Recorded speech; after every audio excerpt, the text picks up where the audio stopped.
तुमचे हास्य ही आमची जबाबदारी. तुमसरमधील डॉक्टर हरीश कमाने यांच्या सर्वात आधुनिक आणि विश्वासार्ह Shreeyash multi speciality dental clinic and implant centre मध्ये तुमच्या सर्व ओरल हेल्थ समस्यावर आहेत उपयुक्त उपचार, ज्यामुळे होईल तुमचे संपूर्ण समाधान. कारण Shreeyash multi speciality dental clinic and implant centre Tumsar येथे आहे अनुभवी डॉक्टरांची टीम, जे करतात तुमच्या प्रत्येक दंत समस्यांवर उपचार आणि सोडवतात तुमच्या संपूर्ण समस्या. तुम्हाला दातदुखीपासून मिळेल मुक्तता, सुंदर हास्य आणि आत्मविश्वासाने भरलेले जीवन. डॉक्टर हरीश कमाने यांच्या Shreeyash multi speciality dental clinic and implant centre मध्ये मिळणाऱ्या विशेष सेवा: दातांच्या मुळांवर उपचार, दातांची स्वच्छता आणि पॉलिशिंग, दातांच्या संरचनेची दुरुस्ती आणि इम्प्लांट सुविधा, संपूर्ण ओरल हेल्थ समस्यावर उपचार. आजच आमच्या श्रीयश डेंटल हॉस्पिटलशी संपर्क साधा आणि तुमच्या हास्याला एक नवीन दिशा द्या. नमस्कार, माझं नाव डॉक्टर हरीश कमाने आहे. मी दंतमंत मागील 8 वर्षापासून तुमच्यामध्ये कार्यरत आहे. मी असं नवीन अत्याधुनिक सुविधा घेऊन मी आपलं स्वतःच एक सेटअप स्टार्ट केलेलं आहे. आम्ही माझा अगोदर सेटअप दुसऱ्या जुन्या जागेवर होता. तर अत्याधुनिक सेटअप आम्ही नवीन सहाय्याने आम्ही साईड वॉर्डच्या बाजूला नवीन बसण्यावर आम्ही इथं शिफ्ट केलेलं आहे. दंतरोग म्हणजे कोणकोणत्या प्रकारचे दंतरोग असतात, नेमकी काय प्रकार आहे? दंतरोग म्हणजे सगळ्यात अगोदर लोकांना असं आहे, दाताला कीड लागली काय असं अर्थ मी दंतरोग चालू झाला, दातांना कीड लागली, सेन्सेशन चालू झालं, थंड पाणी पिता येत नाही आपल्याला, किंवा काही आईस्क्रीम खाल्लं किंवा चहा पिताना पण लोकांना त्रास होतो. तर हे स्टार्ट एक रोग म्हणून आपण एक त्याला कन्सिडर करतो आपण. ठीक आहे. त्याच्यात कसं आहे की जेवताना काय असं किंवा काही आपण खाताना मेन म्हणजे गोड खाताना दातामध्ये काय अडकलं, दातांना कीड लागलं चालू. आणि ती कीड स्टार्टिंगला आपल्याला त्रास देत नाही, पण तिथं सिम्पटम्स म्हणजे त्यानंतर अन्न अडकते, आपण काय करतो पेन किलर खातो, अन्न अडकलं की काही त्रास वाटत नाही आणि थोडं काढून टाकतो, पण त्याच्याने काय होतं की हळू वाढत. आणि जर आपण सुरुवातीला आपण डेंटिस्टकडे दाखवलं नाही, कीड लागलेली आपण ते इग्नोर केलं, तर ती कीड वाढून नस करून जाते आणि नस करणं गेल्यावर त्याला आपल्याला व्यवस्था पडतो. जर आपण हेच जर आपण 6 महिने अगोदर डेंटिस्टचे विजिट घेतलं तर आपल्याला रूट कॅनलची गरज पडत नाही. आपल्याला मामूली ती कीड साफ करून आपण त्याच्यामध्ये आपल्याचं कलरचं फील करू शकतो. बरं, आपण आता बोलता बोलले की 6 महिन्या अगोदर लोकांमध्ये अवेअरनेस नाही की दाताची ओरल चेकिंग हे प्रत्येक 6 महिन्यांनी करून घ्यावी. हे कितपत म्हणजे गरजेचं आहे, काय सांगणार? आयडियली आपल्याला पुस्तकी लिहिण्याप्रमाणे dental visit every 10 to 12 months, जे एक 10 ते 12 वर्षभरात आपल्याला नियमित चेकअप आपल्याला करणे गरजेचं. पण आपण काय करतो, आपल्याला जेव्हा काही त्रास वाटला तेव्हाच आपण डेंटिस्ट विजिट करतो. लोक ते पण इग्नोर करतात. जोपर्यंत काही स्वेलिंग येत नाही किंवा इंटेन्स पेन होत नाही तोपर्यंत डेंटिस्ट लोक दाखवतो. त्याच्याने काय होतं की ट्रीटमेंट कॉस्ट जे आम्ही 500 रुपयात व्हायला पाहिजे त्याला आपल्याला 5,000 रुपये लागतात, जस्ट बिकॉज ऑफ इग्नोरन्स. कीड लागली म्हणजे रूट कॅनल करावंच लागतं असं नाही. कीड लागली म्हणजे असं कसं आहे की लहान मुलं आहेत, लहान मुलांचं आधी 3 ते 4 वर्षाच्या मुलापासून कीड लागणं चालू झालं तर आपण ते लागायला नाही पाहिजे. पण पिंटॅक्ट फिशर सिलेंट पण एक असते, ते आपल्या पॅरेंट्सला पण अवेअर नाही आहे, किंवा आजकाल लहान मुलांचे कीड न लागल्या पाहिजे पण आपण पेज पेटतात किंवा काही पण असं पेज टाक, त्याच्याने काय होतं मुलांना कीड लागत. आणि दुसरी गोष्ट, कीड लागली तर त्याला रूट कॅनल करणे असं नाही ना, कीड थोडंसं पण असलं आपण डेंटिस्टकडे जाऊन ते फील केलं, ती क्लीन करून आपण त्याच्यामध्ये फिलिंग केली तर आपल्याला रूट कॅनलला आपण त्याला ट्रीटमेंट करायचं थोडं. लहान मुलांच्या बाबतीत बोलायला गेलं तर लहान मुलांचे पॅरेंट्स जे असतात त्या गोळ खाऊन करतात, पण आणि म्हणतात की दात जाऊ द्या, दात तुटले तर नवीन दात येतील. हा प्रकार कितपत म्हणजे सुधारायचा, काय सांगणार? 80% लोक तर असं कन्सिडर करतात लहान मुलांचं ती चुकीचं राहणार की काही दात पडतीलच, मी पडणार नवीन दात चांगले आहे. पण जेव्हा 4 वर्षाच्या मुलाचा दात किंवा दात पडायला आपल्याला 9 ते 11 वर्ष दात पडते, दात लहान अक्कल दात छोटे दात आपल्याला ते पडायला आपल्याला 9 ते 11 मध्ये पडतं. तोपर्यंत जर आपण मुलांना पेन रेग्युलर देऊ शकत नाही. ते पॅरेंट्स काय करतात की एकदम जास्त मुलगा रडायला लागला किंवा स्वेलिंग आली तेव्हा डेंटिस्टकडे जातात. तर आयडियली तसं करायला पाहिजेच नाही, कारण की त्याच्याने काय आहे एका तासासाठी दुसरा करत असतात. आणि परमनंट जो आहे पहिली दाढ बनतो मुलाची 6व्या वर्षी आहे, आपल्या दुधाचं ज्यात जे ते किडलेली असते त्याचं स्पीड आपल्या परमनंट होतं लागतं आणि त्याच्यामुळे आपली पापी दात खराब व्हायला लागते. म्हणजे येणारा दात पण खराब होऊ शकतो. आता ट्रीटमेंटच्या बाबतीत आपण बोलूया सर. रूट कॅनल पद्धती जी आहे, अगोदर जुनी जी रूट कॅनल पद्धती आहे, त्याला खूप फारशी शूटिंग लागायची. आजकाल जे ऍडव्हान्स ट्रीटमेंट जी आहे ती कशा प्रकारची? जुने असं होतं की रूट कॅनल केलं 4 ते 5 म्हणजे प्रत्येक पेशंटला लागायचं. आता ऍक्च्युली आपल्याकडे ऍडव्हान्स इन्स्ट्रुमेंट्स स्पेशलिस्ट त्याच्याने काय होईल की आपलं अर्धा तासात जे व्हिजिटला 4 व्हिजिट लागतो त्या ट्रीटमेंटला, ते आपलं 40 ते 40 मिनिटात ट्रीटमेंट पूर्णपणे प्रॉपर रिकव्हरी पूर्णपणे क्लिअर होते.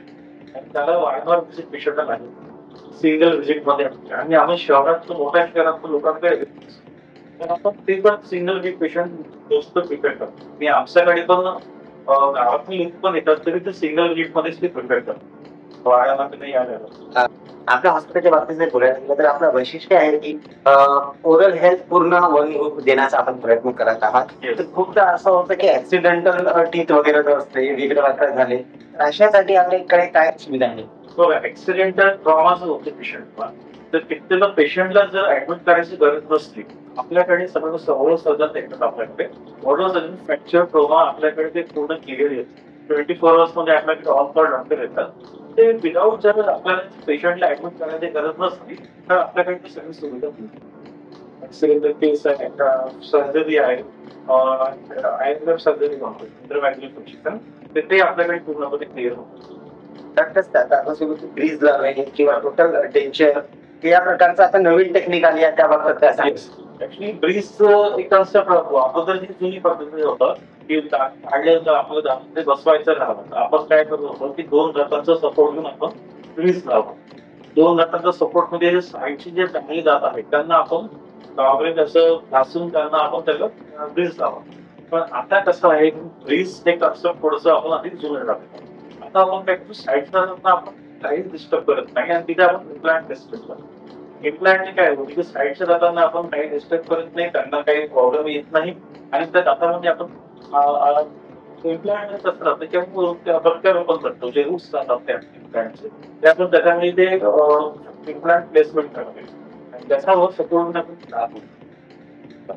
म्हणजे इम्प्लांट पेशंटच्या मनात एक असतं की इम्प्लांट खूप त्रासदायक असतो, तर काय इम्प्लांट शेवटला पेशंटला खूप जास्त पेन होते का? किंवा इम्प्लांट काय? इम्प्लांट असं राहतो की दात काढायला जेवढा आपल्याला त्रास होतो किंवा होत नाही, तेवढंच इम्प्लांटला प्लेसमेंटला होतो. इम्प्लांटला खूप असं मोठं सर्जरी किंवा असं काही राहत नाही. नॉर्मली आपण एक अॅनेस्थेशिया घेऊन एक 30 मिनिटाचा एक प्लेसमेंट असतो, बस ते आपण आपल्याकडे त्याच्यासाठी फेशियल डिस्टन्स म्हणून एक मशीन असते, त्याद्वारे आपण इम्प्लांट प्लेसमेंट करतो. हे तर झालं इम्प्लांटची. आता लहान मुलांमध्ये म्हणा किंवा मोठ्या मुलांमध्ये म्हणा, तर आता वेगळे वाकडे होणे हा प्रकार आहे, त्यासाठी वेगवेगळ्या प्रकारचे ब्रेसेस वापरले जातात. अगोदर ब्रेसेसचे वेगवेगळ्या प्रकारचे, आता इन्व्हिजिबल ब्रेसेस सुद्धा आलेले आहेत, काय सांगणार? अगोदर आपल्याकडे फक्त मेटल आणि सिरॅमिक हे दोनच पद्धतीचं होतं. मेटल मध्ये दिसणारे आणि सिरॅमिकचं किती दिसत नव्हतं, ते म्हणजे ओळखू येत नव्हतं मेटलच्या. आता युजर आहे असं राहतं की त्याच्यामध्ये काय होतं की पेशंटला वारंवार व्हिजिट करायची गरज नाही पडत. आपण एकदा स्कॅन करून द्यायचं आणि त्यांना पूर्ण वर्षभराचं ट्रीटमेंटचं जे पूर्ण सेट आहे आपण त्यांना एका वेळी होऊन देतो. त्याच्याने काय होतं की पेशंटला ते दिसत नाही. इन्व्हिजिलेंट नावाप्रमाणेच तो इन्व्हिजिलंट असतो. त्याचा पेशंटला काही ते दिसत नाही आणि त्यांना रेग्युलर डेंटल व्हिजिट करायची गरज पडत. त्यांना वर्षभराचं मोठं सेट देतो, त्या सेट त्यांना रेग्युलर वापरतो. हे झालं रिसर्च बाब. आता सर, आपण सर्वात मोठी गोष्ट आपल्या क्षेत्रात हा खूप जास्त तंबाखू यूज करणारा क्षेत्र आहे, टोबॅको चिविंग क्षेत्र आहे. इथे खर्रा हा खूप जास्त प्रमाणात खाल्ला जातो, जेणेकरून लोकांचे तोंड सुद्धा उघडत नाही. अशा वेळेला दाताचं ट्रीटमेंट करणं कितपत कठीण आपल्याला जातं, काय सांगाल? खूप जास्त कठीण. आजकालचं 18 ते 20 वर्षाच्या मुलांपासून ते सिंगल फिंगर होते ते 2 फिंगर होते असतं. त्यासाठी काय होते की पेशंट जे पब्लिक आहे, जे जास्त कला करतात, त्यांना जेव्हा इथं प्रॉब्लेम होतो आणि मेन म्हणजे तिखटला एवढा इतकं लोक खातात की त्यांना प्रॉपर भाजी तर खाता येतच नाही. फक्त शिवाय त्यांना पर्याय आहे. आणि समजा दात दुखायला जर लागलं तर त्यांना आम्हाला ट्रीटमेंट काहीच देता येत नाही दोन्ही व्यक्ती, कारण की आपलं सिंगल फिंगर मध्ये आम्ही काहीच करू शकत नाही. असं नाही, रोग त्यांना दोष शिकत ना दात काढ. अशी जे लोक आहेत त्यांना काय मेसेज आपण देऊ इच्छिता? हे ऍक्च्युली असं आहे, खरं खाण्यात आम्हाला विचारतात की तुम्ही खरं बंद किती दिवस करायचं, 4 दिवसासाठी 5 दिवसासाठी, जोपर्यंत त्यांना त्रास होते तोपर्यंत तो खरं बंद करतात. त्रास बंद झालं ऍज इट इज जसं ते चालू करतो.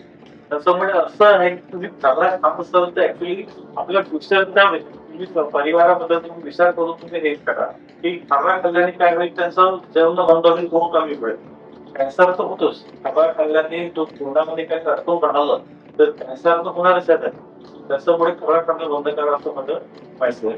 केलं दाताच्या बाबतीत लोक अवेअर नाही आहेत, निग्लिजन्स खूप जास्त आहे. दाताला काही थोडासा त्रास झाला नंतर बघू, करून घेऊ, नंतर जाऊ. आणि पेन किलर तुम्हाला पेन किलर खाऊन घेतात. हा प्रकार कितपत हानिकारक ठरू शकतो? बघा, दातांना दुखणं आपण जो काही वेगळं, मी पण एक पर्सन आहे, त्याचं डेंटिस्ट नाही. तर मला दात दुखलं तर मी थोडंसं एक दिवस दुखलं एक दोन महिने. पण ते रेग्युलरली असं असलं तर आपण नॉर्मली डेंटिस्ट नाही गेल्याने काय होतं, की जे ट्रीटमेंट फॉर तुमचं ते तुम्हाला अगोदर सांगितलं मी, की नॉर्मल मेडिकेशनने किंवा माउथवॉशने जर काम होणार असेल, अन्न अडकल्यामुळे जर दात दुखले, तर ती काय आपण माउथवॉश केलं किंवा नॉर्मल ते क्लीन केलं ते एवढं त्यास बंद होते.